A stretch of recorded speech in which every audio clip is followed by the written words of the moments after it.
Selamat hari ini kalian sudah berbahagia. Di sini aku mewakili adik-adikmu membawa hadiah. Jangan menilai betapa harga hadiahnya, tapi nilailah ketulusan hati memberi.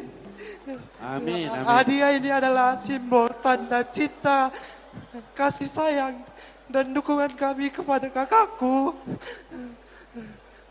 Harapan kami untuk kakakku dan abangku, semoga menjadi keluarga yang mengandalkan Tuhan.